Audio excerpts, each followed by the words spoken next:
Bordé par une mer et un océan, couvert de montagnes et de villes tentaculaires, l'archipel japonais est une terre de paradoxes. Les traditions ancestrales y fusionnent avec la modernité, et de nombreuses merveilles architecturales témoignent de cette culture originale. Le pays du soleil levant mêle les styles et les influences. Des sanctuaires shintoïstes qui se fondent harmonieusement dans la nature, aux temples bouddhistes qui se parent de couleurs et de dorures. Des riches palais impériaux aux donjons et meurtrières des châteaux de l'ère féodale. Des jardins zen minéraux aux forêts de cèdres foisonnantes. Le surprenant Japon offre son patrimoine d'exception à ceux qui désirent le comprendre.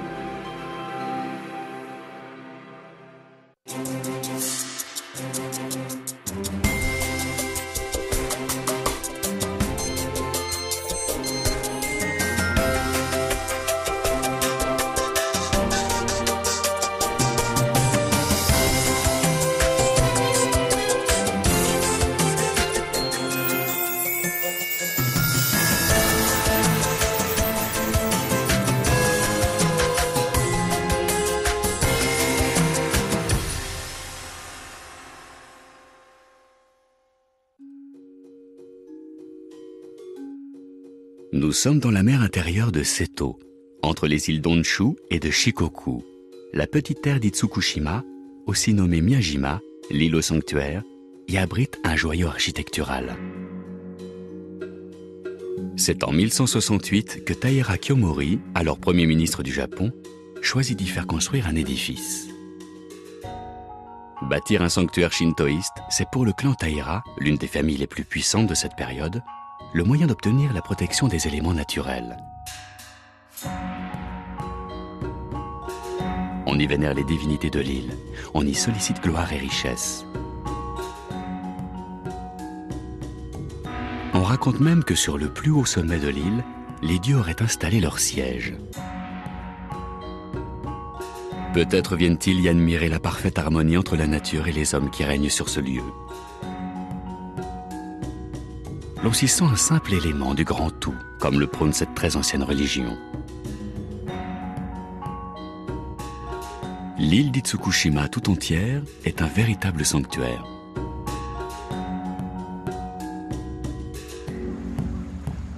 On y accède par un torii, ce portique dressé à l'entrée des temples shintoïstes. De près de 17 mètres de haut, c'est le 8e torii depuis la construction du site.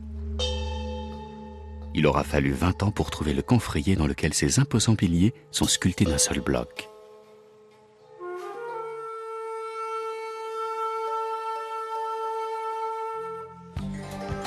De même, les bâtiments du sanctuaire sont montés sur des pilotis qui se découvrent à marée basse. Près de 100 piliers supportent ainsi l'édifice. Ces piloris et ces pontons préservent le statut sacré de l'île. Nul n'a le droit de fouler son sol.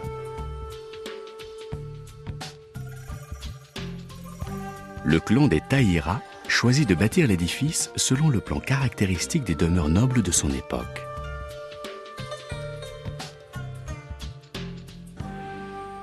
Et le sanctuaire fait revivre certaines pratiques de cette noblesse. Des musiciens interprètent des morceaux de musique de l'ancienne cour impériale. Ils accompagnent la chorégraphie des bugaku et font renaître pour quelques instants l'âge d'or du Japon.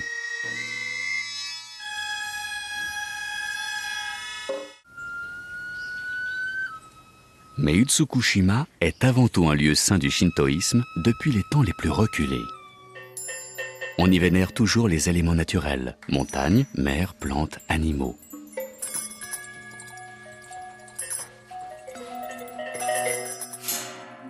Le temple principal est ainsi consacré aux 3 déesses de la mer, protectrices des marins et de leurs navires.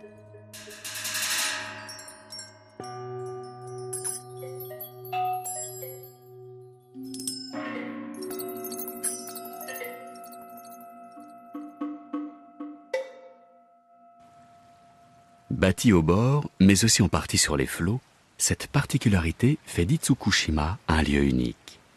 Lorsque la marée monte, il se transforme en un véritable sanctuaire flottant.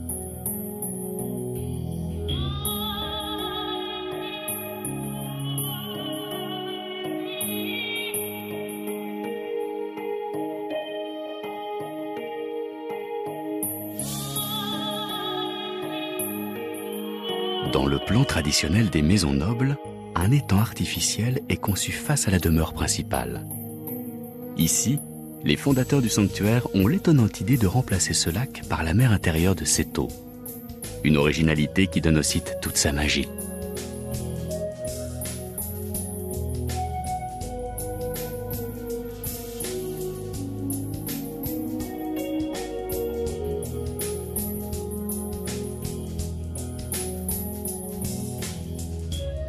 La richesse du clan Taira embellira Itsukushima jusqu'en 1185.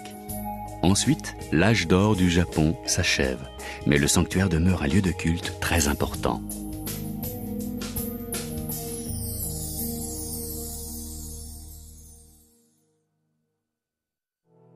Au sud de l'île d'Honshu, à Heian-kyo, l'actuel Kyoto, une nouvelle époque s'ouvre, celle des seigneurs samouraïs.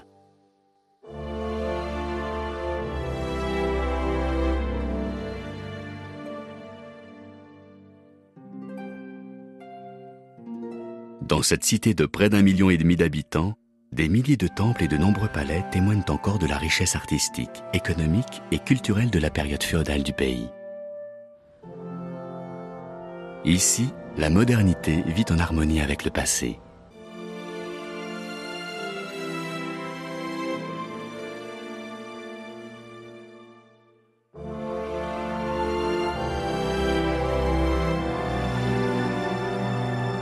Bâti en 1397, le Kinkakuji est le meilleur témoin de l'époque où de puissants généraux régnaient. Cet édifice est plus couramment désigné sous le nom de pavillon d'or, en raison de ses murs recouverts de feuilles d'or. Il incarne la puissance politique et la richesse d'un homme. Son bâtisseur, le shogun Ashikaga Yoshimitsu. C'est dans le Japon du XIIe siècle qu'une nouvelle caste sociale apparaît, celle des samouraïs. Ces guerriers professionnels, par leurs exploits militaires, ont confisqué le pouvoir et inauguré le système du shogunat. Un généralissime nommé shogun exerce alors l'autorité. L'empereur, lui, n'a plus qu'un rôle symbolique.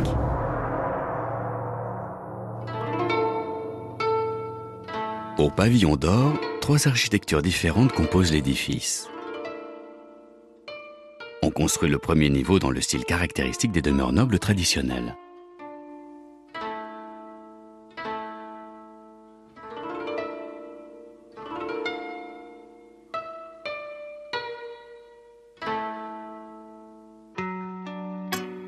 Puis, au second étage, on s'inspire des résidences des samouraïs. Les dorures, la richesse de la décoration y témoignent du goût pour l'opulence du shogun.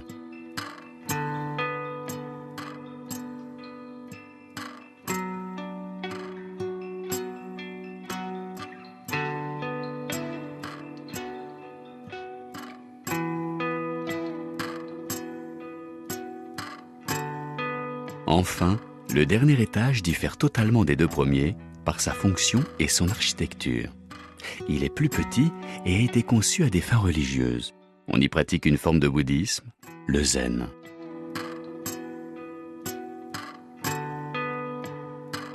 À la mort du shogun, le pavillon tout entier fut transformé en temple zen, dédié au repos de son âme.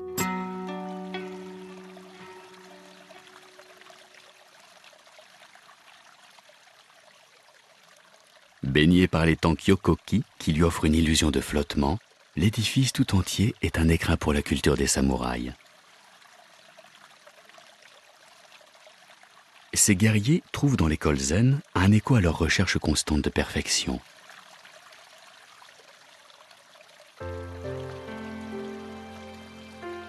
De retour des combats, ils s'y reposent et y méditent longuement.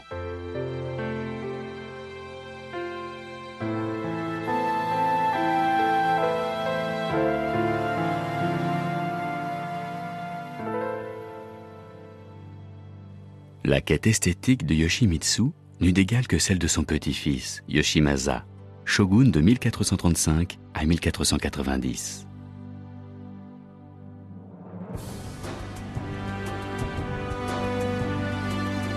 C'est dans la partie orientale de Kyoto, adossée aux collines, qu'il fit bâtir une véritable merveille architecturale. Cette propriété se composait de nombreux édifices. Au cœur du jardin, le plus beau d'entre eux, le Jinkakuji, le célèbre pavillon d'argent.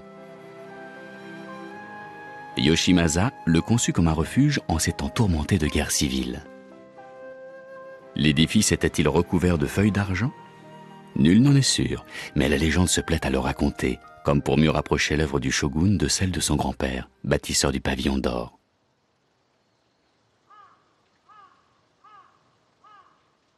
Le style zen unit également les deux hommes et les deux monuments. Mais ici, c'est dans un univers bien particulier que s'épanouit cette nouvelle esthétique.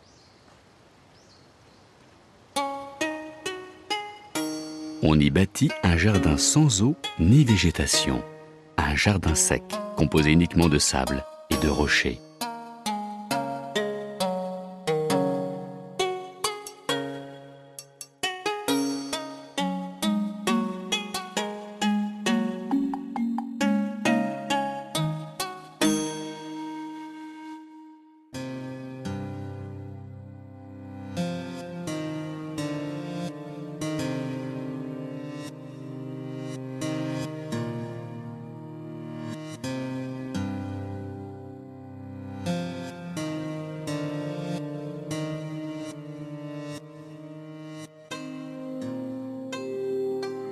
À la clarté de la lune, le sable soigneusement ratissé suggère les ondoiements de l'eau. Les rochers, eux, symbolisent des îles et des montagnes. Et lorsqu'une clarté argentée recouvre le pavillon, la nature semble offrir à l'édifice la couleur dont son fondateur n'a pu le parer.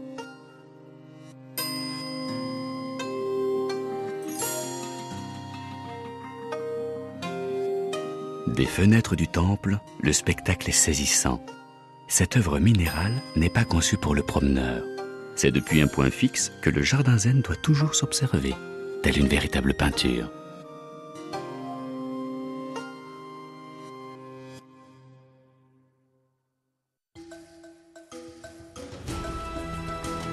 Près de 2 ans plus tard, un autre édifice témoigne encore du pouvoir des shoguns. Bâti au cœur de Kyoto, c'est un palais plus qu'un château, une résidence plus qu'une forteresse. Édifié en 1603, le château de Nijo atteste de l'arrivée au pouvoir de la puissante dynastie des Tokugawa. C'est le commencement de l'ère Edo. Véritable détenteur du pouvoir, le shogun reçoit la cour à Nijo lorsqu'il séjourne dans la capitale. Sollicitant audience, les seigneurs féodaux pénètrent tout d'abord dans la chambre des tigres et des léopards. Les impressionnantes peintures ont pour but de provoquer un sentiment de crainte.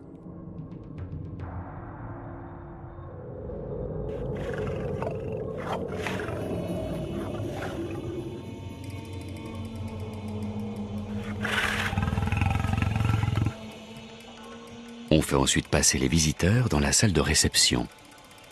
Y sont-ils apaisés par le spectacle de ces pins majestueux, ou bien au contraire écrasés par cette nouvelle affirmation de la puissance du maître des lieux?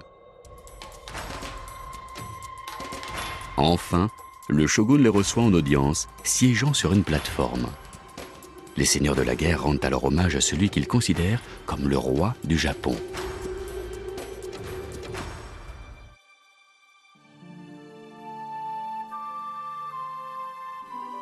Dans toute la richesse de sa décoration, Nijo est un monument à la gloire du shogun.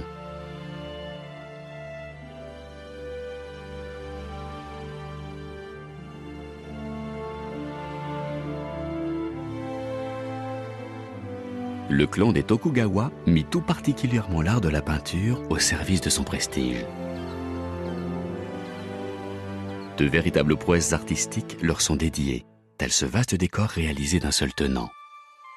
Large de presque 6 mètres, il permet aux branches d'un pin majestueux de se déployer.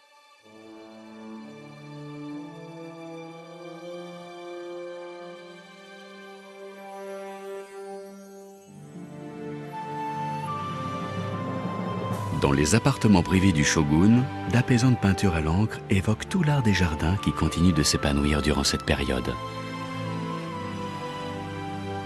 Dans le climat militaire qui caractérise le règne de Tokugawa Ieyasu, Nijo tient toutefois encore davantage du palais que de la forteresse.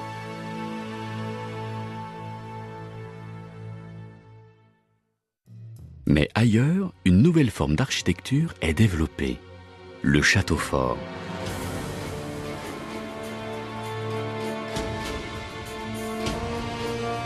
Himejijo est le plus parfait et le plus impressionnant d'entre eux. Situé près de Kobe, au milieu d'une plaine, Himejijo se dresse au sommet d'une colline. Cette position stratégique lui donnait le contrôle de l'accès aux provinces de l'Ouest.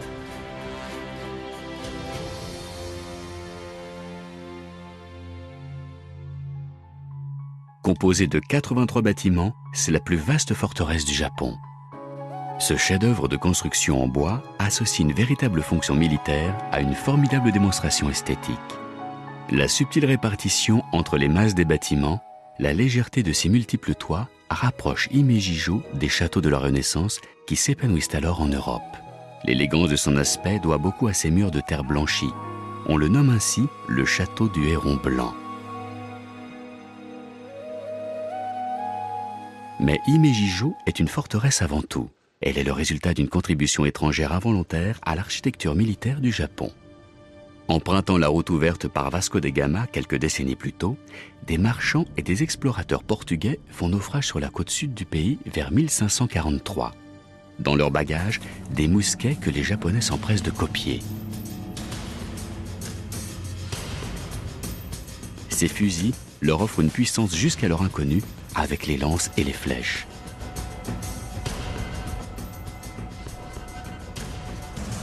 Il devient alors urgent d'édifier des forteresses assez robustes pour résister à ce nouvel armement. Douves et murailles de pierre protègent le cœur du château.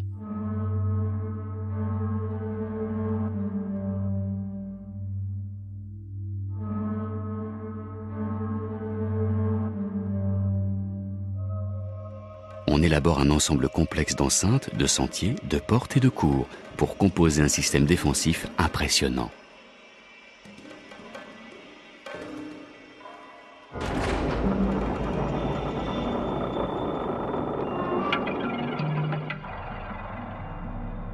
L'attaquant doit franchir plus de 10 portes, parcourir de nombreux passages en chicane. Il s'agit d'un véritable labyrinthe. De plus, de nombreux pièges attendent l'assaillant. Entre la première porte et la deuxième porte du château, 2 cachettes permettent ainsi aux défenseurs de la forteresse de guetter l'ennemi. Une fois dans la gueule du loup, celui-ci est assailli sans aucune chance de salut.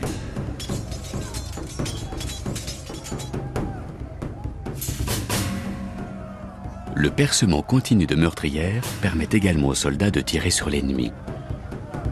Tout au long de son ascension vers le château, l'assaillant est à chaque instant sous le feu des mousquets, des lances et des flèches.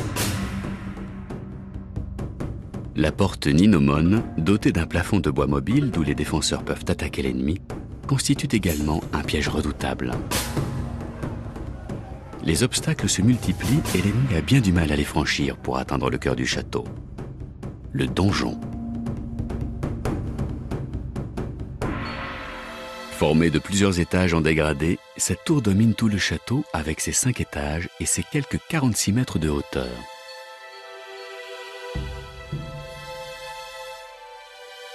Élégamment décoré, il représente la puissance seigneuriale.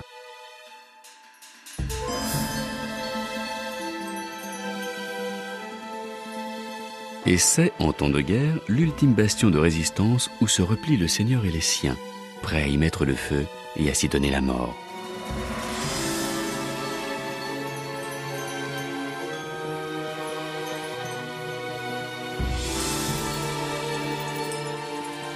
Au cours de ces 400 ans d'histoire, le fragile édifice de bois a survécu miraculeusement aux incendies, aux séismes et aux attaques ennemies. Une restauration du bâtiment fut pourtant nécessaire à partir de 1956. Respectueuse des méthodes originales de construction, les 5700 tonnes de l'ensemble des éléments de la structure durent être détruits un à un, puis remplacés.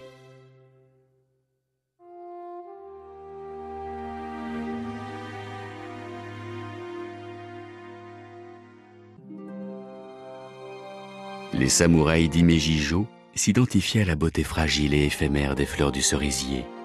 Chaque guerrier désirait mourir au combat, à la fleur de l'âge et dans toute sa splendeur.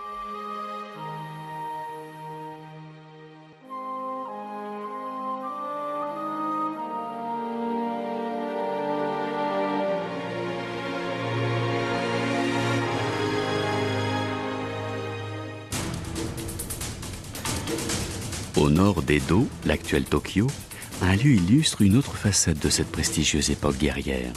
Ce site témoigne mieux que tout autre de la puissance de la famille des Tokugawa, shogun pendant 260 ans.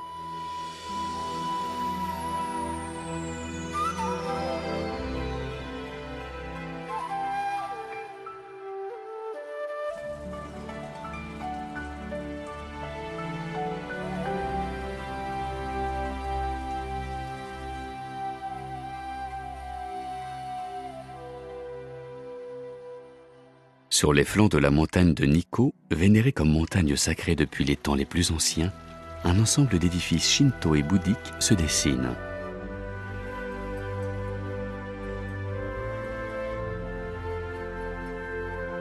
C'est au XVIIe siècle que les milliers de cèdres furent plantés. Ils offrent depuis au temple un écrin naturel extraordinaire.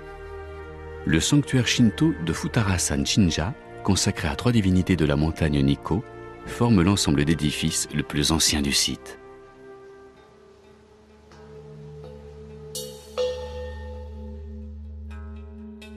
Plus loin, le Rinnoji offre un visage plus coloré et exubérant. Ce temple bouddhique, dont les origines remontent au 8e siècle, demeure un lieu de culte. Les inspirations chinoises s'y épanouissent. 2 géants, gardiens du temple, constituent l'ultime passage avant d'accéder au cœur de Nikko. En 1616, un événement majeur change radicalement le site. Le shogun Tokugawa Ieyasu disparaît et Nikko est choisi pour la construction de son mausolée, le Toshogu. Chaque année, une procession de milliers de guerriers redonne vie à la cérémonie d'arrivée du cercueil du généralissime.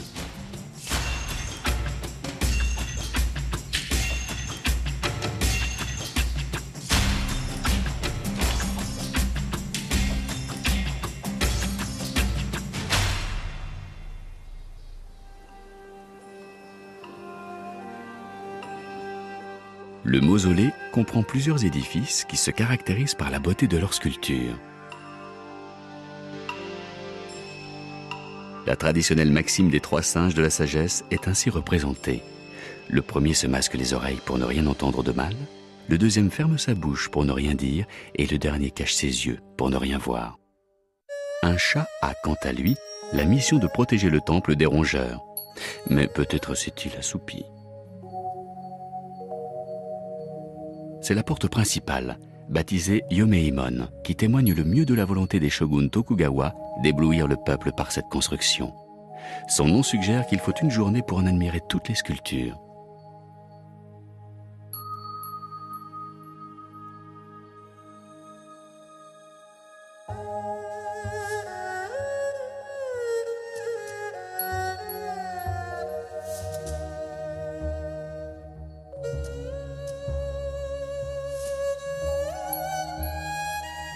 Au cœur du mausolée, le Shomen Karamon est lui aussi un chef-d'œuvre d'artisanat. L'inspiration étrangère y est tellement criante qu'il est couramment désigné sous le nom de porte chinoise.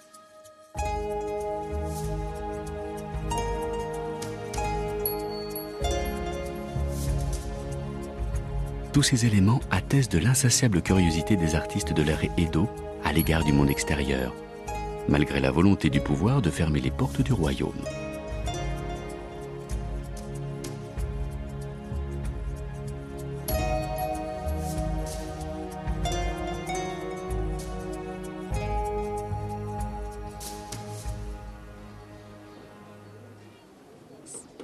Nikko est un lieu de culte toujours en activité. Les édifices y font l'objet de restaurations régulières selon les techniques traditionnelles.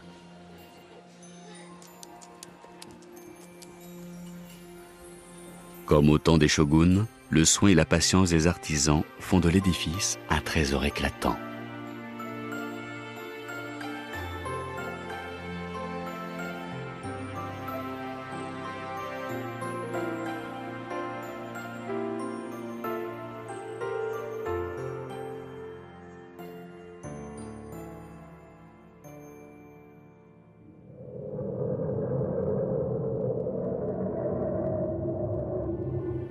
Pendant les 260 ans du règne des Tokugawa, le pays du soleil levant connut la paix, à l'écart du reste du monde. Tandis que la révolution industrielle bouleversait l'Europe, le Japon pratiquait l'isolement volontaire, mais continuait de bâtir de nombreuses merveilles. En 1867, l'autorité impériale est rétablie. L'archipel entre alors dans la modernité, tout en conservant sa mémoire et toute la richesse de son passé.